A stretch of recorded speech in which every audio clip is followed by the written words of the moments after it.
بسم الله الرحمن الرحيم.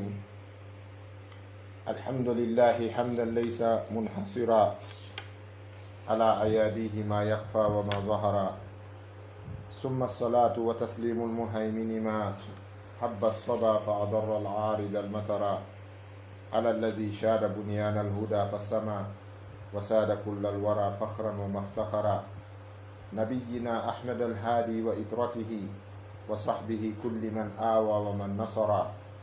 وبعد، أيها الإخوة الكرام، فأول شيء أخبركم به أنني لما غادرت من بيتي إليكم بهذه الجلسة الإسلامية الإيمانية في هذه الأنسية الميمونة، فإن قلبي قال لي: يا عبد الله، إنك تأتي أهل كتاب وسنة، فأول ما تخبرهم به أنك تحبهم في الله. فإنني أشهد الله سبحانه وتعالى أنني أحبكم في الله. musidɓe an julɓe tedduɓe, caggal yettugol Allah subhanahu wa ta'ala e dow ɗi nemaji makko mawɗi, nemaji makko e dokke makko ɗe andanɗa hoorema laysa mun hasira, ɗi wonari kanji ɗin nemaji e ɗen dokke ɗon koko lintoto. nemaji Allah ɗin e dow meɗen e moƴƴereji makko ɗin, o wi en ka alqur'anare teddunde: wa in ta'uddu ni'matallahi la tuksuha. si on mofti, si on wi yon lintu nemaji Allah ɗin e dow moɗon, on wawataɗi moftude caggal eɓɓugol moɗon moftugol ɗe. e aya goo kanko Allah subhanahu wa ta'ala o humpiti en wonde o timmini moƴƴereji makko ɗin e dow meɗen: fa asbaga alaykum ni'amahu zahiratan wa batina. ɗum noon en jarnimo, en yettimo sabu yettugol mo ngol hino welamo, yettugol mo ngol ko dewal. caggal ɗum en duwanike ɓurnaɗo tagee fo annabi meɗen muhammadin sallllahu alayhi wa alihi wa sallam, o mo Allah tabaraka wa ta'ala nuliri yurmede, o dari o golli golle Allah ɗen. fashada bunyana alhuda fasama, washada bunyana alhuda fasama. o dari kanko oɗo nelaɗo, o mahi gimbal towgal fewgal, gimbal peewal. kala ɓahiɗo e ngal ɗon peewal, o ɓahike e hoore gimbal tiiɗugal, sabu ɓahagol e ngal ɗo gimbal tiiɗugal o waway towude. fashada bunyana alhuda fasama wasada kullal wara fakhran wa maftakhara. o ɗowi dendagal windere nden faade e ƴawgol e laana kisal e malal, ɗum woni dinul islam, safinatu najah. kaɗo laana ka andanɗa hoorema ko ka laana kisal e daɗal. oɗo annabi meɗen ɓurnaɗo tagee fo muhammadin sallllahu alayhi wa sallam, eɗen toro allahu subhanahu wa ta'ala yo ɓeydu jam e kisiye e dow makko, kanko e ɓengure makko nden e dendagal sahabaɓe makko ɓen ɓe andanɗa hoorema taɓodi e makko ka dina islamu ɗo, taɓande sellunde, taɓande alqur'ana e sunna han Allah ƴettitiɓe e dow muɗum. fa jazahumullahu anna wa anil islami hayran. yo Allah yoɓɓe ga e meɗen ko ɓuuri moƴƴude e joddi. haray musidɓe sutiɓe lan, musidɓe heeɗiɓe lan, darsu on no yarude ka bodo, darsu on no yahude kadi ka hitinirɗum. ɗum woni ko sawtiyan wa mar'iyan. haray darsu on no heeɗe, darsu on kadi no yi'e kadi. darsu on no heeɗe ka dental meɗen, mojoɓere meɗen, duɗal meɗen o girde malal. duɗal meɗen o girde malal, duɗal ngal innitirɗen deftere e wallifande ceerno Samba Mumbeya, nde ɓe wi'i nden kamɓe ceerno Samba Mumbeya e muɗum wonde nde ɗo deftere maɓɓe ɗo ko woyndu malal, bimana ko ogirde malal, bimana ka yimɓe ara ƴooga, ka yimɓe ara mooɓa, ko wiyete kon ka ɓe orana heɓoygol moƴƴere.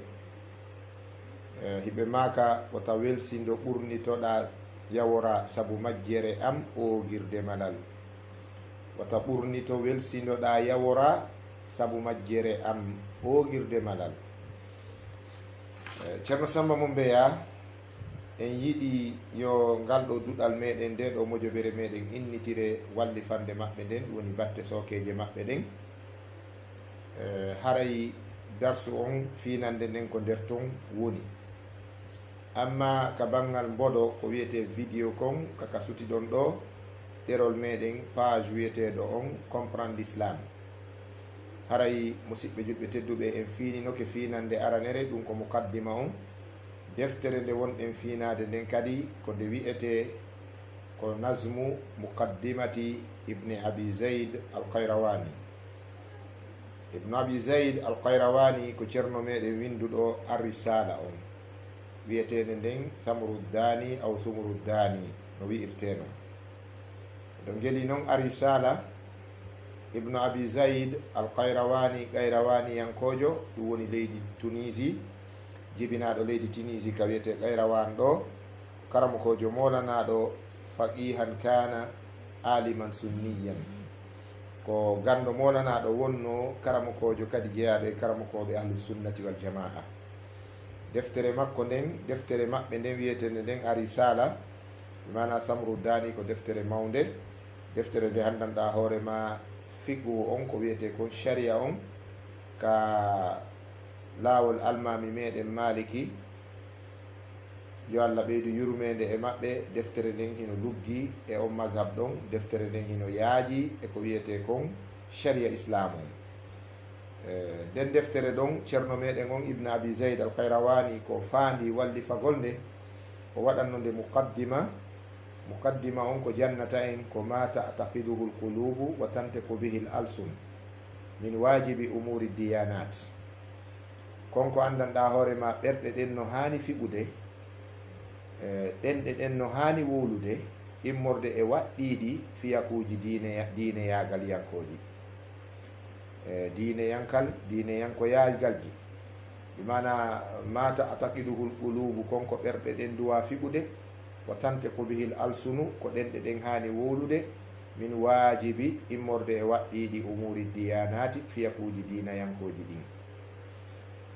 Haray ɓawo kanko ceerno meɗen on ibnu abi zayd al-Qayrawani o waɗi on muqaddima, oɗo ceernojo meɗen faatiɗo hitande wulure e 297 maketeɗo Ali bun Musharraf al-Ahsa'i, malikiyankojo go mawɗo kadi.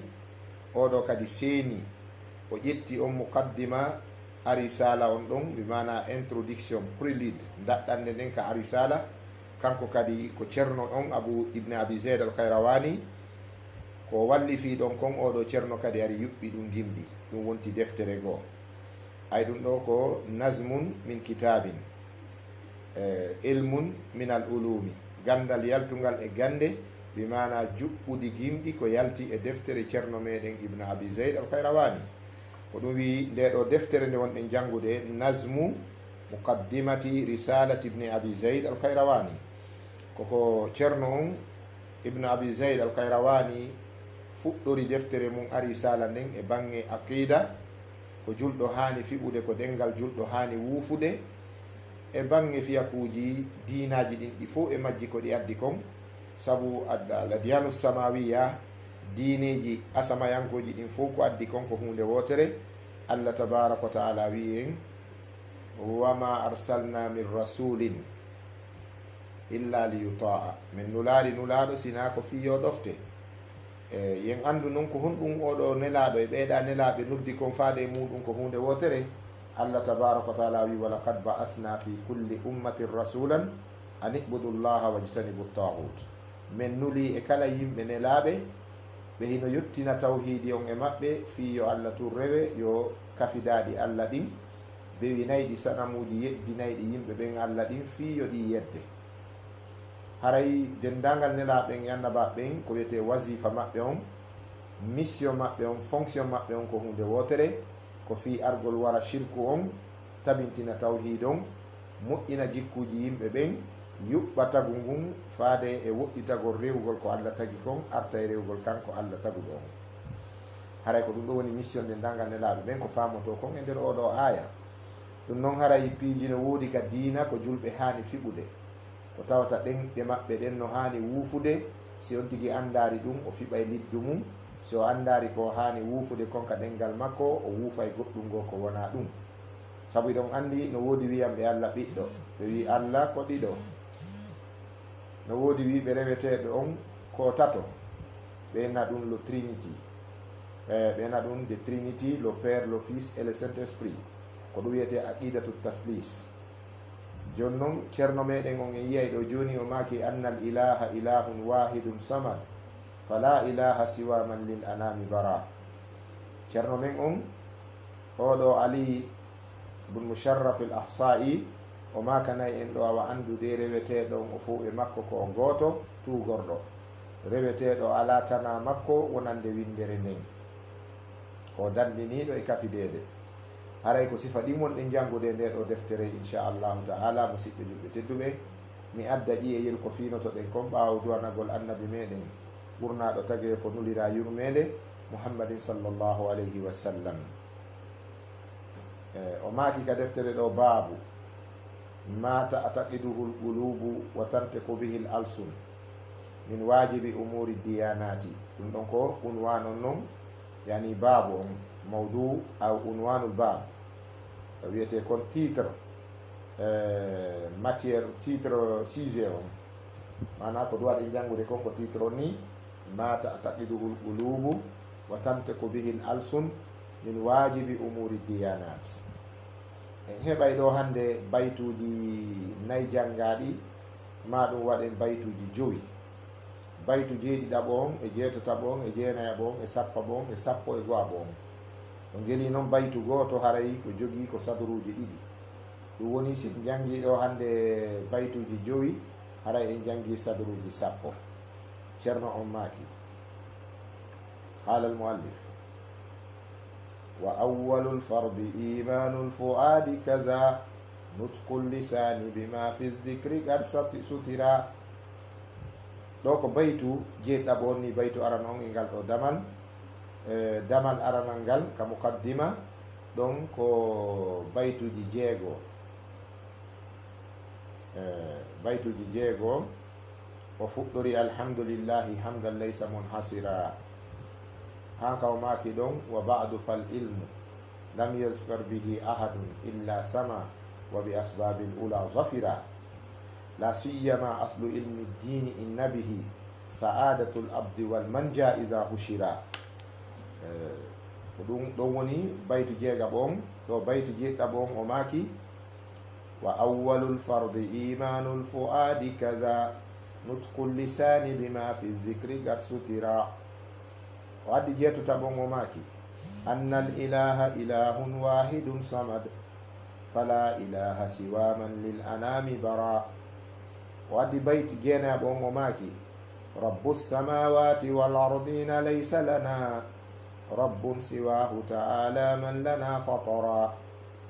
o addi baytu 10 on o maki wa annahu mujidul ashyai ajma'iha bila sharikin wala aunin wala wuzara. o addi baytu 11 on o maki wa huwa almunazzahu an wuldin wa sahibatin wa walidin wa anil ashbahi wan nuzara. wa huwa almunazzahu an wildin wa sahibatin. on yiya e nuskaji goo an waladin wa sahibatin wa walidin wa anil ashbahi wan nuzara. ene wawi darade ɗo fiwota juutu panɗi e ɓittede waɗoya ka fi rewtagol.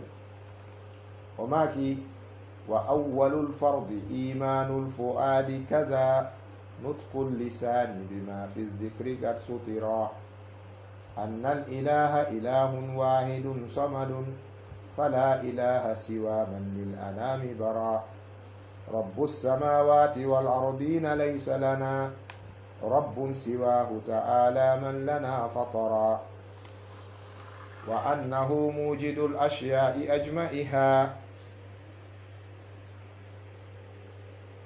bila sharikin wala aunin wala wuzara wa huwa almunazzahu an wuldin wa sahibatin wa walidin wa anil ashbahi wan nuzara. وأول الفرض إيمان الفؤاد كذا نطق اللسان بما في الذكر قد سترا أن الإله إله واحد صمد فلا إله سوى من للأنام برا رب السماوات والأرضين ليس لنا رب سواه تعالى من لنا فطرا وأنه موجد الأشياء أجمعها بلا شريك ولا عون ولا وزراء وهو المنزه عن ولد وصاحبة ووالد وعن الأشباه والنزراء. haray ko ɗum ɗoni finande men nden inchallahu taala eɗen hani artande firo gon bi idnillahi subhanahu wa taala.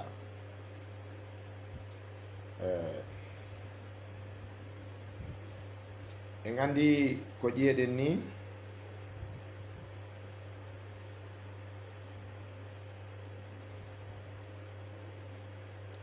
barakallahu fikum oustaz, je pense qu'il y a une forme de poème sur YouTube.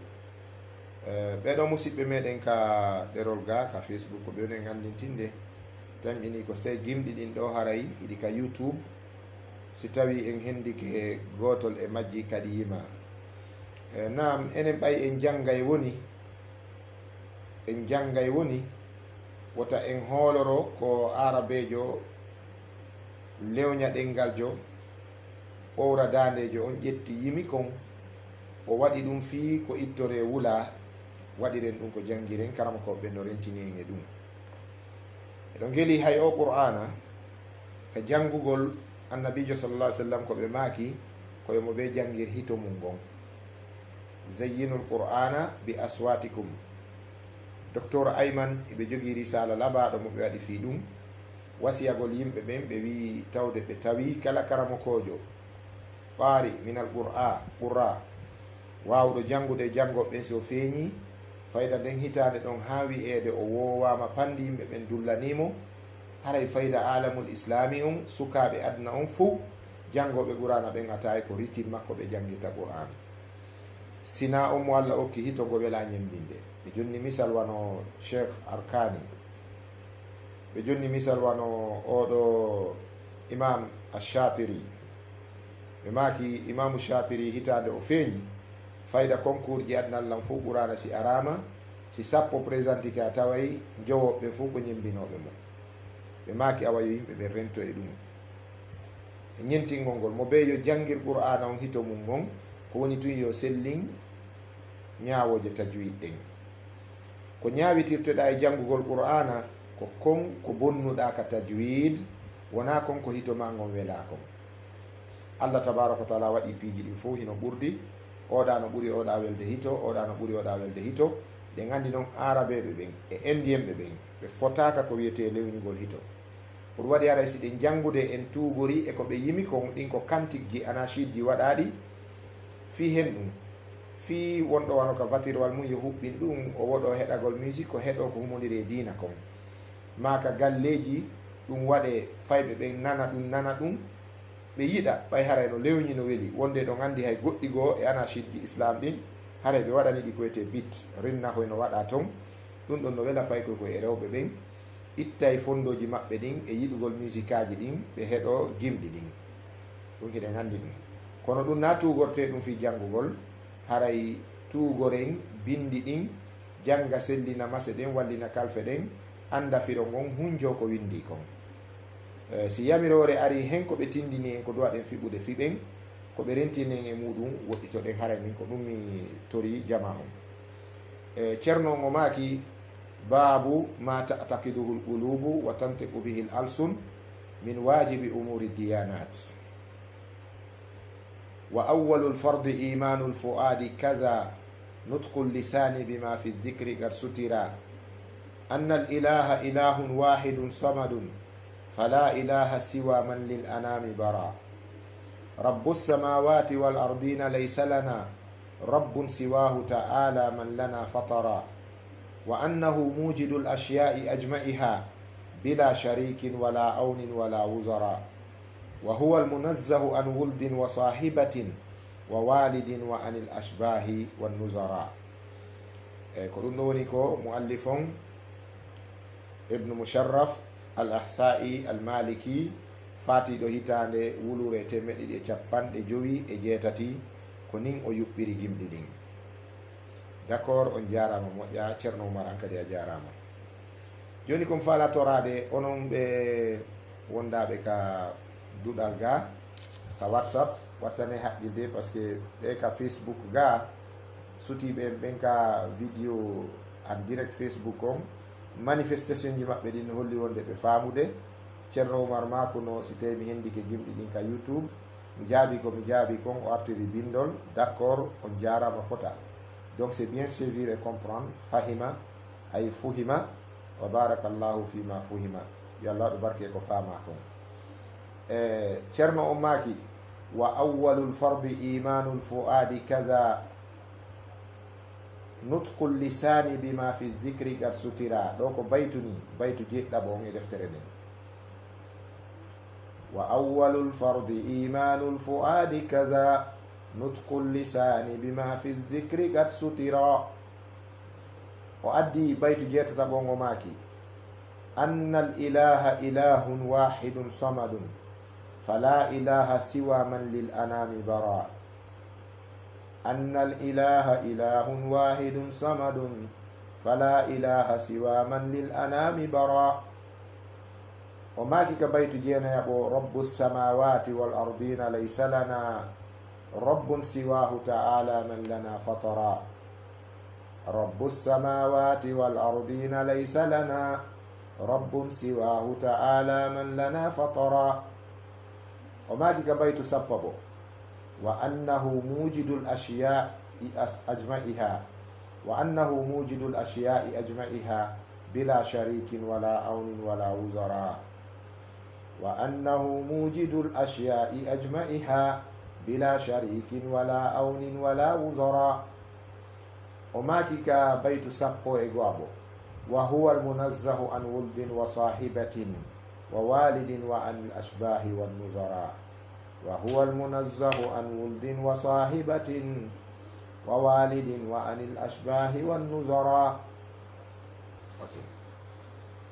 Ceerno on maki ɗo baabu dambugal mata ataqiduhul qulubu kon ko ɓernde nden duwa fiɓude kon. ɓerɗe fo qulubu ko jam o kalbin ɗo ko ɓerɗe ɗen. wa tantiqu bihil alsunu kadi ko jam ul lisan konko ɗenɗe ɗen kadi hani wuufude e wowlugol.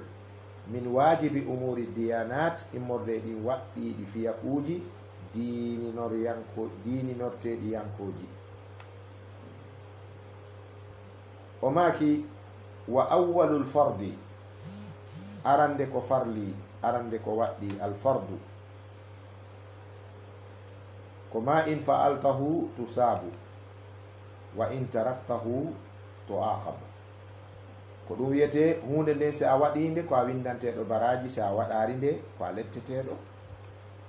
wa awwalul fardi arande ko waɗɗi taw imanul fuadi ko gomɗinal ɓerɗe ɗen taw ko adi kon fo taw e bange Allah ko nde ɓerɗe ɗen gomɗinta. ko on woni iman ko at tasdiqul jazim. lugatan ko wiyete iman ko at tasdiqul jazim koko ɓernde nden fiɓata kon nde fiɓa fiɓande haɓɓinde ha yoori tawa sikkitare arata ɓora ɗum. masalan al imanu billahi ta'ala, si a wiyama ɗo ene hal anta mu'minun billah, taqulu naam ana mu'minun billah. al imanu billahi fi qalbi, gomɗinal Allah ngal hino ka ɓernde am ko ɗum woni miɗo hooli fi Allah on. kulal ngal yo Allah yurmi mawɓe men ɓen gomɗinal ɓe wiya gonginande ko hana gonginede, raɓɓindine ka pular no wiye gomɗinal ay gongingol ko hana gonginede. wa awwalul fardi arande konko o farli e neɗɗo fof imanul fuadi ko gomɗinal ɓernde nden taw.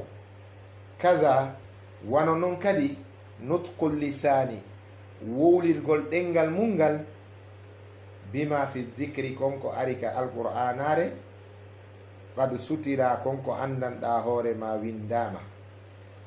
bimana konko alqur'anare nden e sunna on addi kon tawi ɗum windama yaltinama a daarire gite maɗen jangira hundukkon hunjora ɓernde nden fiɓa gongina ɗum ka ɓernde, hunduko kon kadi wowla, ando ko ɗum woni ka ɓernde maɗa. ceerno on maki ko ɗum ɗo fof adi taw e fi bange Allah, ko adi kon waɗɗade fou e fi Allah, bange Allah on koko ɓernde nden ko fiɓugol taw ka ɓernde muɗum, mana ko kontete kon fof e dina ko adi kon koko ɓernde nden fiɓi kon taw. ko non woniri kadi kon ko ɗengal ngal kadi wowli kon immorde e ko bindi ɗin addi kon.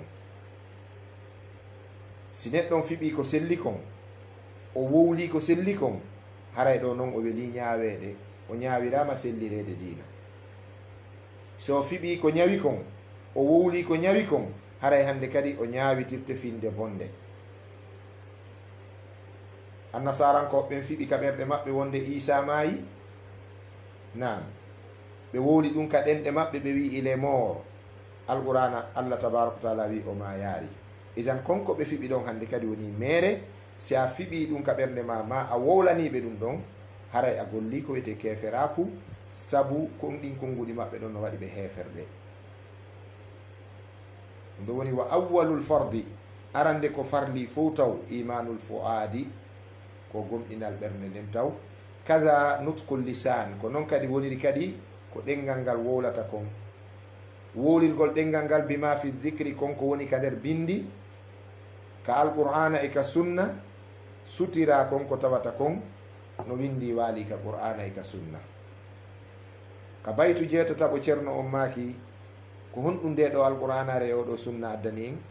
anna al ilaha ilahun wahidun samadun, anna al ilaha ko wonde reweteɗo on, ilahun wahidun ko reweteɗo goto pet, samadun ko kanko woni tugorteɗo on. ko ɗum woni suratul ikhlasi ko wi kon qul huwa allahu ahad allahu samad, kanko woni reweteɗo goto on, dhul ubudiyya, kanko woni jondewal ngal, kanko kadi woni kadi tugorteɗo hoolore fawore on, ɗum woni samadun. fala ilaha, reweteɗo wo ala e dow haqiqa, siwa si wona man on tawɗo, lil anami wonande windere nden bara, o kanko woni ko tagi nde. bara kanko woni taguɗo on, bimana hana ka goɗɗum rewe konko taga taguɗo nden hunde ɗon on acce rewede. ko ɗum woni la ilaha illallahu, ko kalima yaltinowo jiyaɓe Allah ɓen e rewugol ko Allah tagi kon, adda ɓe rewugol mo kanko Allah taguɗo on. ɗo geli ko ɗum ɗo sahabajo on wowlanno lanɗo dundarankejo wonanoɗo rewede mo ndulano e mum on, o wi golle muhammadu ɗen ko ikhrajul ibadi min ibadati l ibad ila ibadati rabbil ibad. golle oɗo annabijo meɗen muhammadin sa sallam ko yaltingol jiyaɓe Allah ɓen e rewugol jiyaɓe Allah, artiraɓe e rewugol on jeyɗo jiyaɓe Allah ɓen. bimana ɗi sanamuji e leɗɗe yimɓe ko wona rewede kon, ittugol ɓe ɗum adda ɓe rewugol Allah jeyɗo ɗum on. ko ɗum woni managol konngol ɗo, anna al ilaha ilahun wahidun samadun, reweteɗo men on ko goto bajjo tugorteɗo.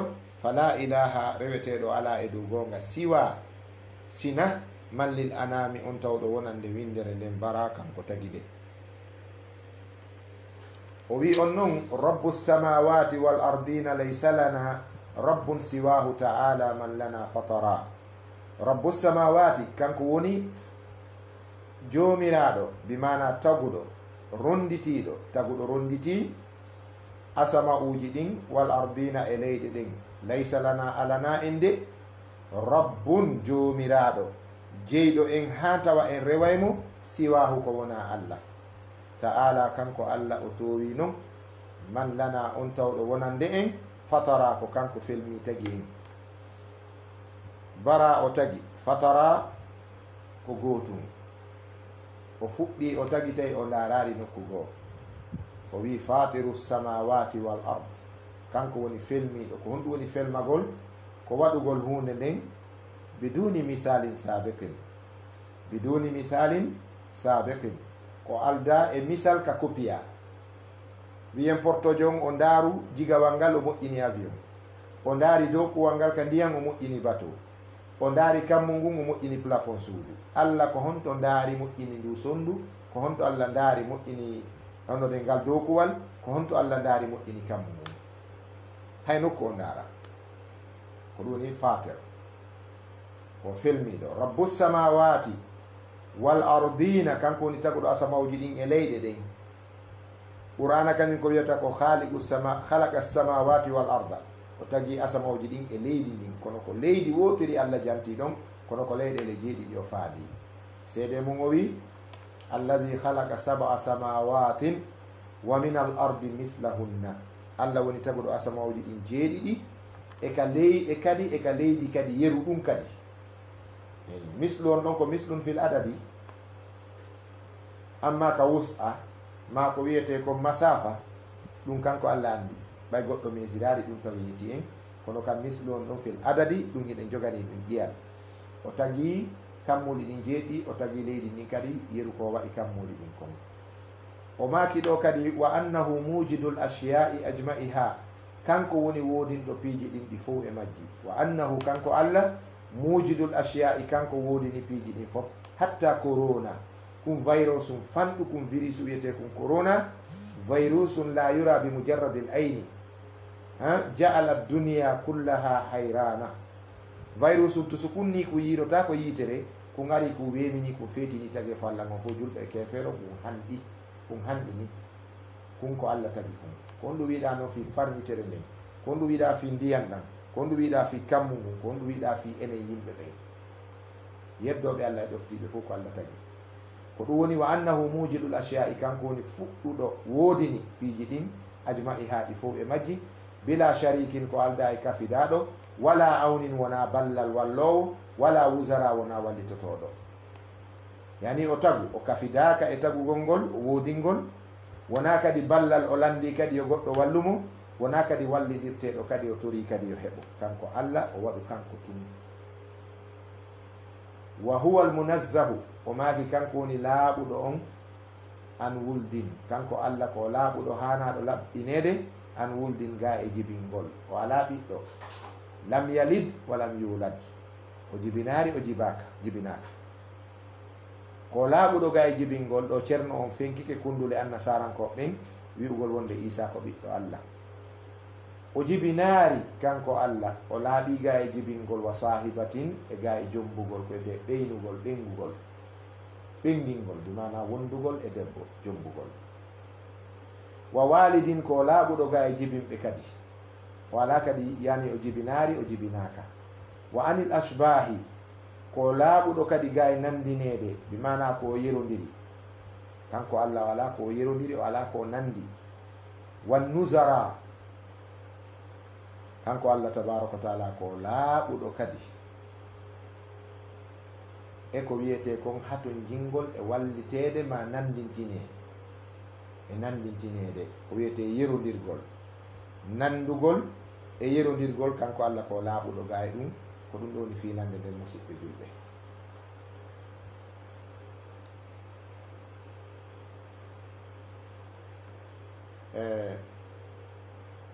mi yiltito ɓaawo seeɗa rabbu samawati wal ardina laysa lana kanko Allah kanko woni joomiraɗo kalimatu rabbu oɗo ko andiraka firoji karamakoɓe ɓen ko wonde kanko woni jeyɗo rabbul alamina jeyɗo windere nden ko kalima Allah tabaraka wa taala innimo hoore makko inni hoore makko rabbul alamina rabbu samawati wal ard so ari ka bange o dambodiri e samawat e lard o firire taguɗo so ari e bangal windere nden ma taguli ɗin o firire jeynagol kanko woni jeyɗo fof ko honɗum fanda ko kanko woni fawtiɗo kalimatu rabbe oɗo ka haala arabu lasli makko on ko ne'owo ko ɗum waɗi jongalle ɗen no wi'e rabbul bayti ne'owo on mbimana fawtiɗo ɓengure nden on ha yimowo arabejo fula sonkejo on wi'i e gimɗi makko nde o arno ka saare o tawi fayɓe ɓen no ama no cowto mawɓe ɓen fof no duumi e jantagol inde Allah no juula o ari o wi hey ko onon tigi kudani ɓe fayɓe ɓe ami ɓe wi oye ɓe murtutunno ama o wi o wi so kudano ɓe amatano ko neydi mon ndin amini ɓe o yimi gimɗi o wi in kana rabbul bayti biduffi dariban fala talumanna al atfala yawman ala raksi in kana rabbul bayti biduffi dariban so tawi jongalle ɗen laatike ko kudowo gimɓe fala talumanna al atfala wota arɗon e feɗugol paykoy koye yawman ñande goo ala raksi si ɓe ami si jongalle kudi ɓiɓɓe ɓen ami wota feɗuɓe si babajo woni nulowo ɓiɗɗo mum yo sodan ɗum cigareti ñande o huɓɓinori gongol wo ari ngol huɓɓi ala ko piramo ko an holnimo cigareti natana ko ɗum waɗi kalimatu rabbo oɗo ko banga allah tabaraka wa taala ko firitte ko jomiraɗo ko taguɗo ko jeyɗo so ari ka ɗengal arabu tun tawa humodira e jeyal allah tawhidu rububiya o fire toon noon ne owo o fire toon noon fawtiɗo ko ɗum waɗi sen daari ka suratul hajji allah tabaraka wa taala wi o wi kanko allah subhanahu wa taala ka suratul hajji o wi wa tara al arda hamidatan fa ida anzalna alayha al maa ihtazzat wa rabat kalima min at-tarbiya wa rabat o wi a yiyay leydi ndin no yoori hindi kokki ka fewndo ceeɗum si woni ndungu ari men saƴini ndiyan ɗan e mayri ndi ƴuufa ihtazzat ndi ƴuufa ndi ɓeydo ndi mawna wa rabat ndi ne'o ndi ɗuuɗa ndi barka joni noon on ɗo rabat ɗon firi hon ɗum ziyada e baraka ziyada e baraka yeñugol tagu ngun ɗuuɗa ko hon ɗum kalluka komin kalimati rab ihtazzat wa rabat barkugol e fiirugol tagu ngun ko hon ɗum kadi ko kalima min arrabbi ay ihtazzat wa rabat ɗum ɗo fuu si ari tummodirgol ko hon ɗum gasata wonde ko rabbul alamina kanko allah woni joomiraɗo windere nden geno windere nden idan rabbu samawati wal ardina kanko allah woni joomiraɗo asamawuji ɗin e leyɗe ɗen laysa lana alana e nde rabbun joomiraɗo ay reweteɗo siwahu ko wona kanko allah ko worimo kanko allah ta'ala o towuɗo mallana on mo andanɗa hoorema kanko wonande en fatara ko kanko felmi tagi en kanko woni ko felmi tagi en o wi wa annahu mujidul ashiya'i ajma'iha kanko woni wodinɗo mujid kalima min al ijad o geli nemaji allah ɗin fof ko ɓuuri mawde ko tati nema ara noon e ɗimmon e tammon tammon ɓuuri mawnude kadi kono ara noon aɗa woɗede ni'matul ijad e ni'matul imdad e ni'matul irshad nema wodinede e nema waɗanede e nema fewnede ayyuha afdal hombo e majji ɓuuri mawnude ko ni'matul irshad hiya usmaha on ɓuuri mawnude nden dangal nemaji ɗin ko allah waɗani ɓinguel adama ngel fof ko okkugol mo diina fewniramo diina kam ɓuuri mawnude ko ɗum so wi qul bi fadlillahi wa bi rahmatihi wa bi dhalika falyafrahu huwa khayrun mimma yajmaun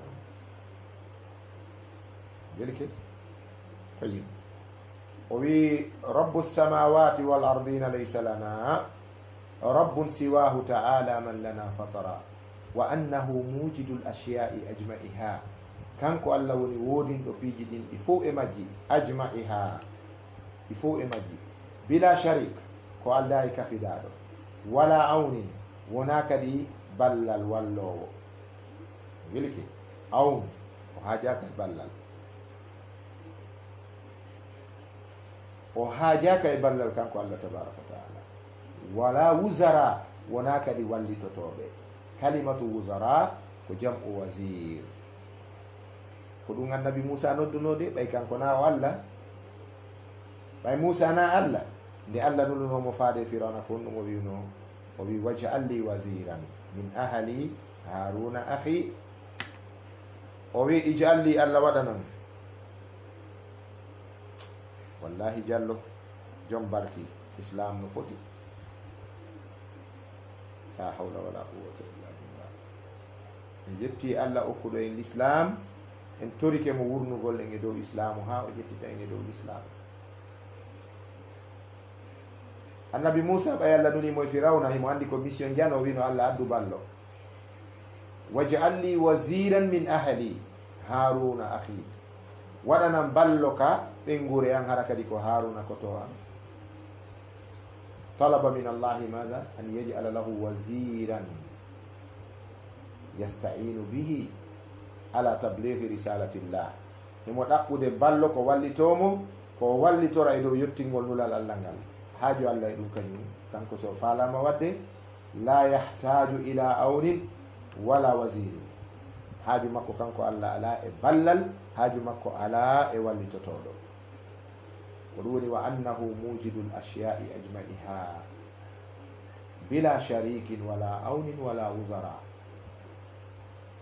o wi ka dambugal baytu sappo e go'a bon wa huwa almunazzahu an wuldin wa sahibatin wa walidin wa anil ashbahi wan nuzara wa huwa almunazzahu kanko Allah woni laaɓuɗo laɓɓinɗo hoore muɗum yinƴini hoore muɗum an wuldin ga e ɓiɗɗo an wuldin ga e jibingol ga e ɓiɗɗo wa sahibatin e ga e ɓingu ɗo ngeli o wi hen yaya qur'ana goo walam yettakhis waladan wala sahiba Allah jogitaki ɓiɗɗo Allah jogitaki ɓingu ko ɗum waɗi ɓe annasarankoɓe chrétien ɓe fo ɓe ala ko hewti chrétien jo ceerno feccuɗo Allah pecce tati yinni Allah le Père, le Fils et le Saint-Esprit, thy Father, thy Son and thy Holy Ghost, al-Ibnu, al-Abu wal-Ibnu wal-Ruhul Qudus. Wonde ko tato woni reweteɗo ko Allah, Allah ko Baba, naam wo e ɓiɗɗon ɗum ko Isa e Jibrilu ɗum ko Saint-Esprit on. ɓe ko feetuɓe kono musidɓe julɓe tedduɓe no mi woni finde nde deftere ɗo ni hara ko Bible mi wonno jande ɗo on tawayno no feewi ɓuri nde sabu miɗo ɓorini miɗo maîtrise Bible ɓuri koko min yewde ɗo wallahi ɗum ɗa mi janɗude e muɗum science biblique on kono nulle part dans la Bible nulle part hay nokku e nder Bible a yiyata ka annabi Isa wi'i wonde kanko ko Allah ma ko ɓiɗɗo Allah ko wi'i Isa ɓiɗɗo Allah ko adimo wiide ɓiɗɗo Allah ko Paul ko adi wiide Isa wonde ko Allah ko aade maɓɓe no wi'e Jean wona Jean won ɗon ka Bible ko Jean jogo e taalibaɓe Paul ɓen Paul ko Shaul ko oɗo Bible on kanko tigi ɓa windi Bible on o nangiti taalibajo makko wi Paul resta dans les synagogues à Damas et qu'il prêcha que les disciples sont des chrétiens wo Paul wonno Damas himo waajo wonde ɓeɗo taalibaɓe Isa ɓe ko chrétien ɓe wiyete annabi Isa accari inde chrétien annabi Isa accari wiyede Allah annabi Isa accari wiyede ɓiɗɗo Allah annabi Isa ko wi ka suratu Maryam Allah yewte ɗengal annabi Isa ko Isa wi'uno ko kanko Allah longino Isa kon Isa wi'i Allah filli ɗum ka suratu Maryam Isa wi'uno inni abdullahi atani alkitaba wa ja'alani nabiyya min de komi maccuɗo Allah Allah okkila nde deftere ɗo évangile on woni linjila on o waɗilan komi annabajo eɗo ngeli ko ɗum waɗi Bible on tigi sifi wonde ɓay Isa addama fi ñaawede ɓe darnomo yeeso lanɗo wiyeteɗo on Sakademos devant le roi Sakademos annabi Isa in front of the king Sakademos ɓawo ɓe darnimo ko alyahudajo molanaɗo gaño Isa num o landino Isa o wi es-tu le messie ene ko an woni on seniɗo Isa eni non wonani on tuma o landimo es-tu le Seigneur ko an woni reweteɗo on Allahjo on o wi non es-tu le fils de Dieu ko an woni ɓiɗɗo Allah on Isa inni un serviteur ɓeya wayri ɗum honɗum ɓe windi ɗon un fils ka Bible je kese ko raɓɓiɗi kon annabi Isa wona o Allah wona o ɓiɗɗo Allah Allah tabaraka taala wi lam yalid wa lam yulad ko ɗum ceerno on ɓangini ɗo wa annahu wa huwa almunazzahu kanko Allah woni laɓɓinɗo hoore muɗum an walad an wuldin ga e jibingol wa sahibatin e ɓengu wa walidin e jibinɓe ɗum nene e baba ma wiye baba wa walidin e jibinɗo ɗum. Wa anil ashbahi wan nuzara, Allah laɓɓini hoore muɗum hiɗen hani mo laɓɓinde ga e nandintinede e goɗɗum e yeridirede e goɗɗum. Shibhu wa nadhir. Shibhu koko wiyete kon something like, comme si c'est hunde nden no way waɗum ɗa. Nazir ko yerodir ɗum, pied d'égalité. Allah tabaraka wa taala ko laaɓuɗo e ɗi. Musidɓe julɓe tedduɓe, ko finande men nden ni dande nden wela kono mi artira bindi ɗin kadi. Babu ma ta'taqiduhu l-qulubu wa tantiqu bihi l-alsunu min wajibi umuri diyanat. Ceerno on maaki: wa awwalu l-fardi imanu l-fuadi kaza nutqu l-lisani bima fi l-dhikri kad sutira anna al-ilaha ilahun wahidun samadun fala ilaha siwa man lil-anami bara rabbu s-samawati wal-ardina laysa lana rabbun siwahu ta'ala man lana fatara wa annahu mujidul ashya'i ajma'iha bila sharikin wala awnin wala wuzara wa huwa al-munazzahu an wuldin wa sahibatin wa walidin wa anil ashbahi wan nuzara. Wa awwalul fardi imanul fuadi kaza nutqul lisani bima fi dhikri qad sutira anna al-ilaha ilahun wahidun samadun fala ilaha siwa man lil anami bara rabbus samawati wal ardina laysa lana rabbun siwahu ta'ala man lana fatara wa annahu mujidul ashya'i ajma'iha bila sharikin wala awnin wala wuzara wa huwa al-munazzahu an wuldin wa sahibatin wa walidin wa anil ashbahi wan nuzara. Idan ko ɗum ɗo woni finande nden. Joni noon ko duɗe tati tummoniri ɗo. Duɗal ngal ka WhatsApp, Telegram, ogirde malal. ɗon onon ko hitoji wonani on nanugol. Onon tinodiraɓe ɗo ka comprendre l'islam, ka lefol ɗo, ka Facebook. Onon kadi ɗo falillahi alhamdu on ƴetti finande nden e toliɓe yeeso am ɓen ɗo. Barakallahu fikum jami'an. Yo Allah waɗu barke e moɗon. Yo Allahu subhanahu wa ta'ala waɗu barke ko fiini ɗen kon. Yo Allah wawin en o famina en. Yo Allah laɓɓinan en pille men ɗen haray darike ɗo inchallahu. Wa sallillahumma ala nabiyina Muhammad wa ala alihi wa ashabihi ajmain.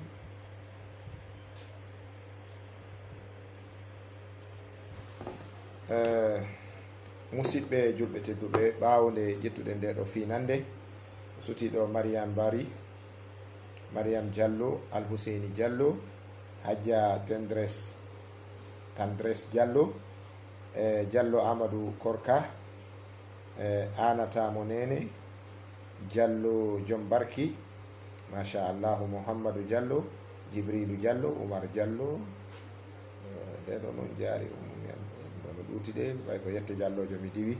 Diallo Ramadana Diallo, Aboubacar Bari, Abdoullahi Ba, wala taw no yetti Dialloɓe tun wiɓe tun. E Diallo Pullo Dimo, machallahu, Oumar, Diallo Mouhammad Lamin, e payette Dialloɓe no ɗuuɗe golle ñolne.